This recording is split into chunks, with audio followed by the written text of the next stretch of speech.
16 నెలలు నన్ను జైల్లో పెట్టినారు. నా మీద కేసులు వేసింది కూడా మళ్ళీ ఎవరో కాదు, అటు కాంగ్రెస్ ఇటు తెలుగుదేశమే. నా పిటిషన్లో ఎవరు పిటిషనర్స్ అంటే అటు కాంగ్రెస్ ఎమ్మెల్యేలు ఇటు తెలుగుదేశం పార్టీకి సంబంధించిన నాయకులు. కేవలం రాజకీయంగా ఎదుగుతున్నాను అని ఒకే ఒక కారణంతో దొంగ కేసులు బనాయించారు. 16 నెలలు జైల్లో పెట్టినారు. కానీ ఏమైంది? బయటికి రాలా? ముఖ్యమంత్రి కాలా?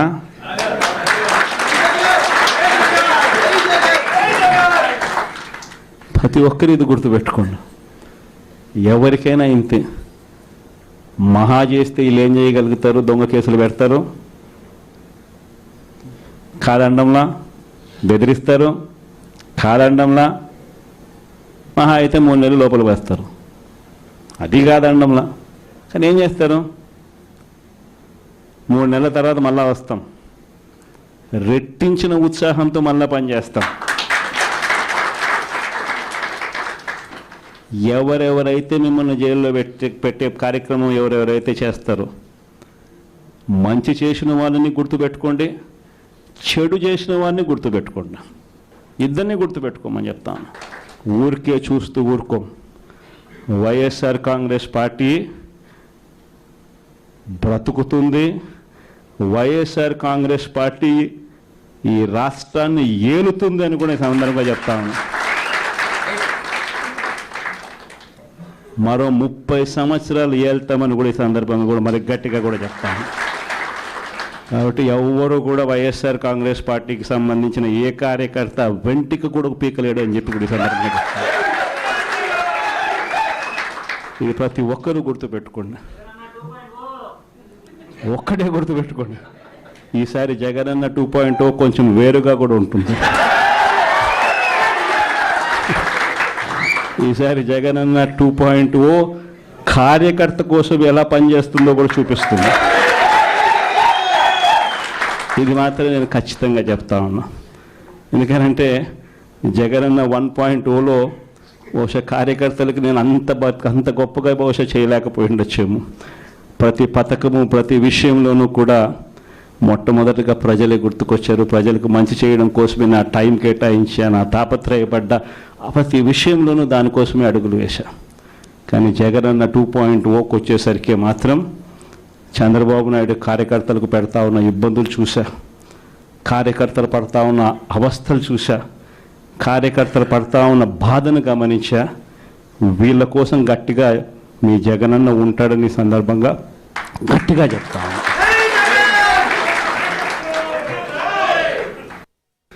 ఈ రోజుకి కూడా నేను చెప్తా ఉన్నా, ఓడిపోయాం పర్వాలా, ప్రతిపక్షంలో కూర్చొని ఉండం అది పర్వాలా, మళ్ళీ రీలు వెనక్కి తిరిగి మళ్ళీ అదే రోజుకు మళ్ళీ తిరిగి వెళ్ళి కనీసం ఇలా జరుగుతుందని తెలుసు కదా ఇప్పుడు ఎలా చెప్తావు అని చెప్తే మళ్ళీ ఆ రోజు వచ్చినప్పుడు ఇదే విధంగానే మళ్ళీ చెప్తా. ఎందుకనంటే రాజకీయాలలో విలువలు విశ్వసనీయత అన్న పదానికి అర్థం అదే. ఎన్నికలు ఎప్పుడొచ్చినా కూడా అదే విలువలు అదే విశ్వసనీయత అన్న ఒకే ఒక పదం మీద మళ్ళీ వైఎస్ఆర్సీపీ మళ్ళీ అఖండ మెజారిటీతో మళ్ళీ గవర్నమెంట్. కానీ ఈసారి ఫామ్ చేసినప్పుడు మాత్రం ప్రజలకు చంద్రబాబు నాయుడు నైజం పూర్తిగా అర్థమైపోతుంది. కాబట్టి మనల్ని మళ్ళీ 30 ఏళ్ళు అక్కడే కూర్చోబెట్టే విధంగా కూడా ప్రజలు ఖచ్చితంగా అడుగులు వేస్తారన్న నమ్మకం నాకుంది. ఎందుకంటే ఈరోజు ఒకవైపున ఇచ్చిన హామీలన్నీ కూడా పక్కకి వెళ్ళిపోవడం అన్నది ఒక ఆస్పెక్ట్ అయితే, రెండో ఆస్పెక్ట్ ఏమిటి అని అంటే ప్రతి వ్యవస్థ నిర్వీర్యమైపోయింది. కేవలం చంద్రబాబు నాయుడు గారి ప్రభుత్వం రాక మునుపు మన ప్రభుత్వం ఉండేది. మళ్ళీ మన ప్రభుత్వంలో ఎలా ప్రతిదీ కూడా ఎలా పగడ్బందీగా ఎలా జరిగింది, చంద్రబాబు నాయుడు ఎందుకు చేయలేకపోతున్నాడు, ఈ చర్చ ప్రతి ఇంట్లోనూ కూడా జరుగుతూ ఉంది.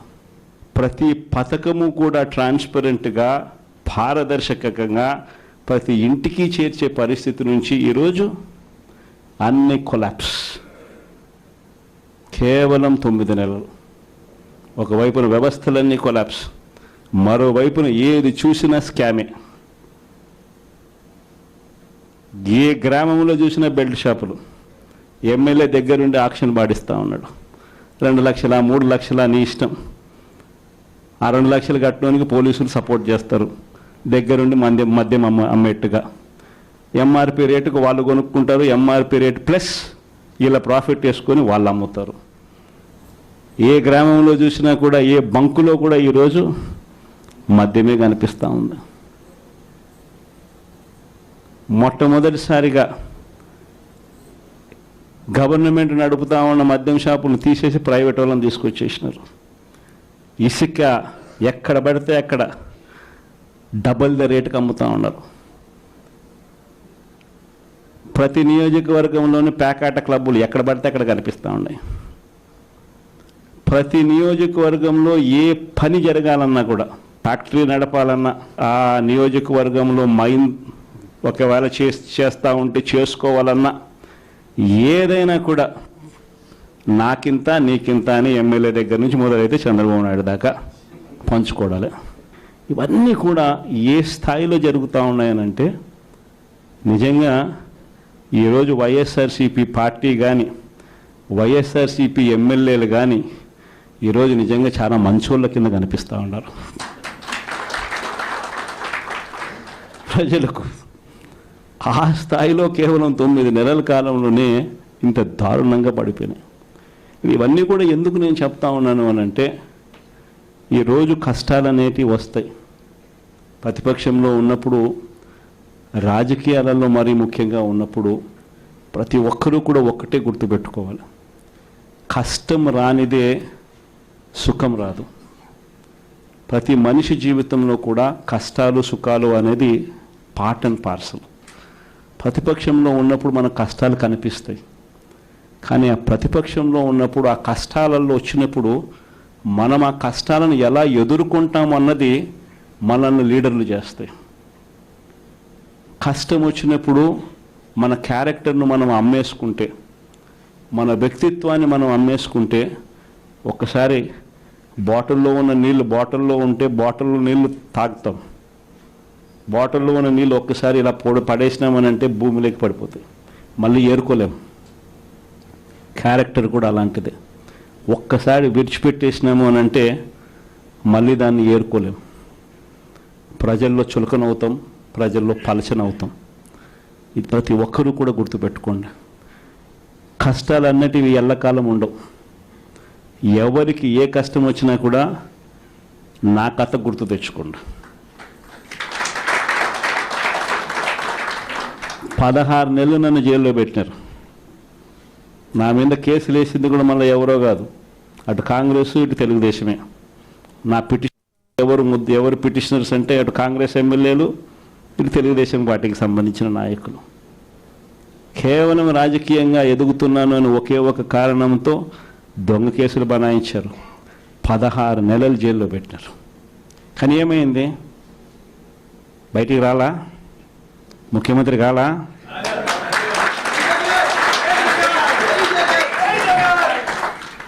ప్రతి ఒక్కరు ఇది గుర్తుపెట్టుకోండి. ఎవరికైనా ఇంతే. మహా చేస్తే వీళ్ళు ఏం చేయగలుగుతారు? దొంగ కేసులు పెడతారు.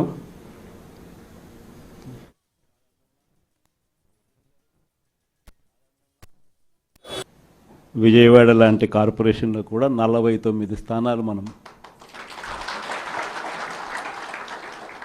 అప్పట్లో గెలిస్తే, తెలుగుదేశం పార్టీ కూటమి వీళ్ళకు వచ్చిన స్థానాలు 14, కమ్యూనిస్టులకు వచ్చింది 1. ఈ 49 స్థానాలకు మనం గెలిస్తే 64కు గాను వాళ్ళకు కేవలం 14 స్థానాలు ఉన్నప్పటికీ, ఎన్నికలు అయిపోయిన తర్వాత రోజు నుంచి రకరకాల భయాలు, రకరకాల ప్రలోభాలు అదే పనిగా పెడుతూ ఒక 11 మందిని మాత్రం భయపెట్టో ప్రలోభాలు పెట్టో తీసుకోవడం జరిగింది. అయినప్పటికీ 38 మంది నిఠారుగా నిలబడ్డారు అని చెప్పడానికి గర్వపడతాను. ఎందుకు ఈ మాట చెప్తా ఉన్నాను అని అంటే దానికి కారణం కూడా ఒకటే. ఇన్ఫ్యాక్ట్ ఏ కార్పొరేషన్ చూసుకున్నా, ఏ మున్సిపాలిటీ చూసుకున్నా, రాష్ట్రంలో ఉన్న ఏ జెడ్పీటీసీ పరిధిలో ఉన్న ఏ మండలం తీసుకున్నా, అటు ఎంపీపీలైనా కానీ, అటు జెడ్పీటీసీలైనా కానీ, సర్పంచ్లైనా కూడా, ఏది తీసుకున్నా కూడా ఎన్నికలు అయిపోయిన తర్వాత 3 సంవత్సరాల తర్వాత లోకల్ బాడీ ఎన్నికలు జరిగితే అటువంటి ఎన్నికల్లో ఈ రకమైన రిజల్ట్స్తో రాష్ట్రమంతా క్లీన్ స్వీప్ చేసిన పరిస్థితి వైఎస్ఆర్సీపీ ప్రభుత్వం, మన ప్రభుత్వం. అంటే ప్రజల్లో ఏ రోజైనా కూడా తలెత్తుకొని పోగలిగాం. ప్రజలకు ఎన్నికల మేనిఫెస్టో అని చెప్పి ఏదైతే ఎన్నికల వేళ మనం ఏదైతే ఇచ్చామో, చూపించామో, ఏదైతే చూపించి మనం ఓట్లు అడిగామో, ఆ ఎన్నికల మేనిఫెస్టోలో 99% హామీలను నెరవేర్చి ప్రతి నెల ఏ పథకం అమలు చేస్తూ ఉన్నామో బడ్జెట్ ప్రవేశపెట్టే రోజే సంక్షేమానికి సంబంధించిన క్యాలెండర్ కూడా రిలీజ్ చేస్తూ, ఇదిగో ఈ నెల ఈ పథకం, ఇదిగో ఈ నెల ఈ పథకం, ఇదిగో ఈ నెల ఈ పథకం అంటూ క్రమం తప్పకుండా ప్రతి సంవత్సరం ఎక్కడా కూడా ప్రజలకు నష్టం జరగకుండా, ఇబ్బందులు పడకుండా, క్రమం తప్పకుండా ఇచ్చిన ప్రభుత్వం ఏదైనా ఉంది అని అంటే అది దేశ చరిత్రలో ఒక వైఎస్ఆర్సీపీ ప్రభుత్వం మాత్రమే అని చెప్తాను. వైఎస్ఆర్సీపీ అన్న పార్టీ నిజంగా ఒక విలువల కోసం నిలబడిన పార్టీ. నా దగ్గర నుంచి మొదలెడితే ప్రతి కార్యకర్త కూడా, ప్రతి గ్రామ స్థాయిలో ఉన్న కార్యకర్త కూడా కాలర్ ఎగిరేసుకొని ఇది నా పార్టీ అని చెప్పి గర్వంగా చెప్పుకునే, వాళ్ళకి ఏదైతే మనం చెప్పామో అది చేసి చూపించిన తర్వాతనే మనం ఓట్లు అడిగి గెలిచాము. కాబట్టి ప్రజల దగ్గర ఏ రోజు మన విలువ తగ్గల.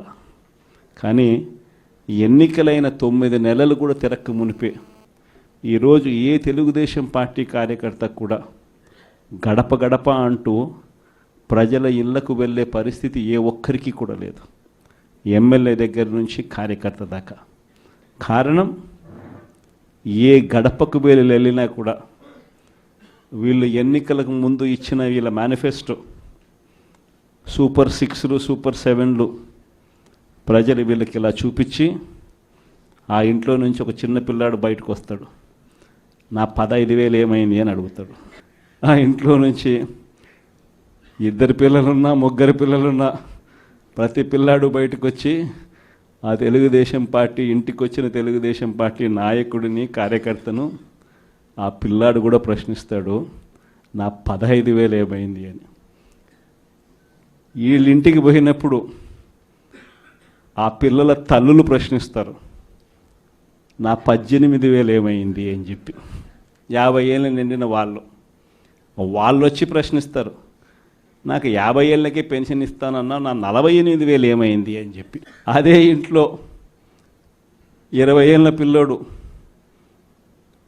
ఆ పిల్లాడు వచ్చి ప్రశ్నిస్తాడు, నాకు నెలలన్నా 3,000 ఇస్తానన్నా 36,000 ఏమైంది, నా 36,000 ఏమైంది అని.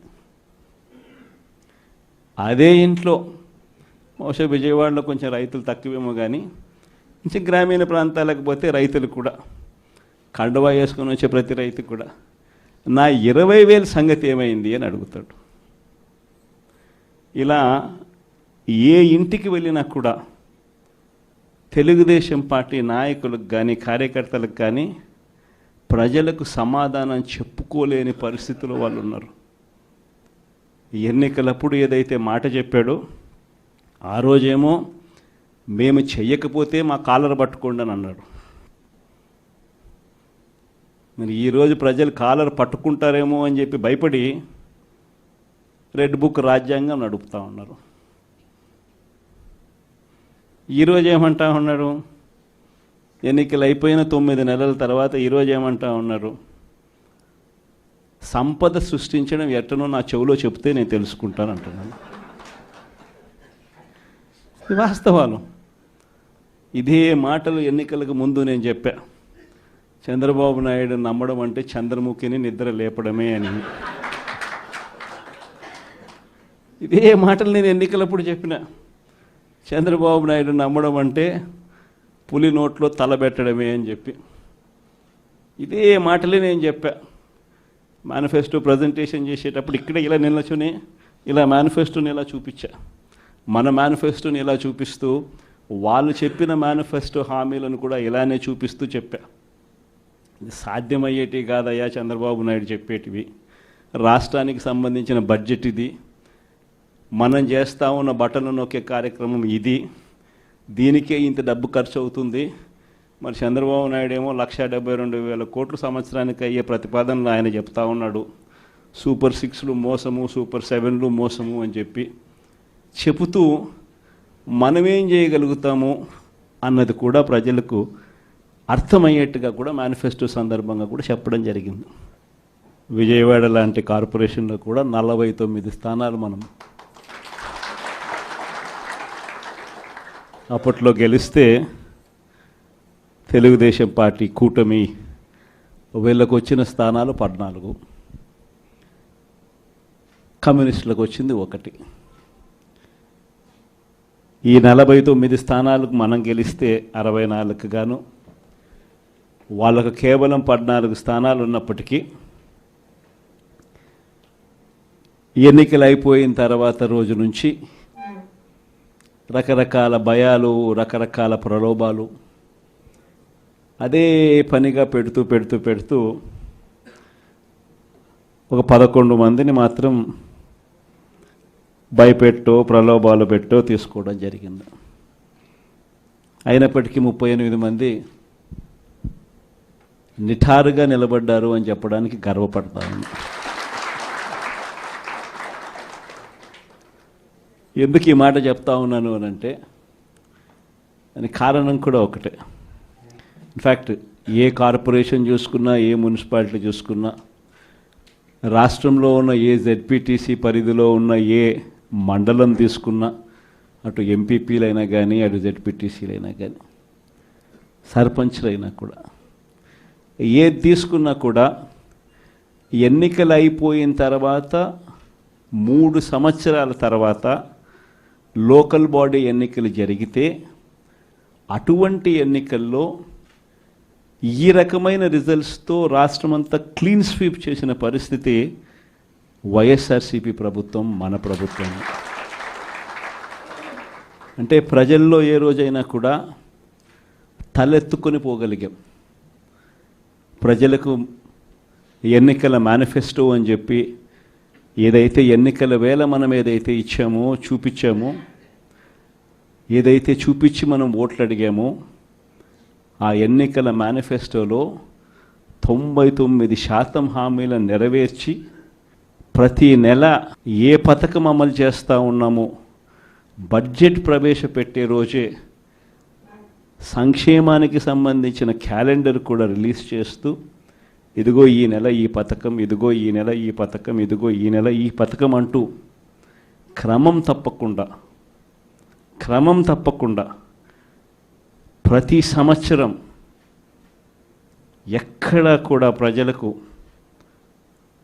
నష్టం జరగకుండా, ఇబ్బందులు పడకుండా క్రమం తప్పకుండా ఇచ్చిన ప్రభుత్వం ఏదైనా ఉంది అని అంటే అది దేశ చరిత్రలో ఒక వైఎస్ఆర్సీపీ ప్రభుత్వం మాత్రమే అని చెప్తాను.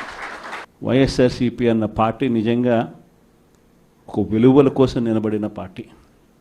నా దగ్గర నుంచి మొదలెడితే ప్రతి కార్యకర్త కూడా, ప్రతి గ్రామ స్థాయిలో ఉన్న కార్యకర్త కూడా కాలర్ ఎగిరేసుకొని ఇది నా పార్టీ అని చెప్పి గర్వంగా చెప్పుకునే,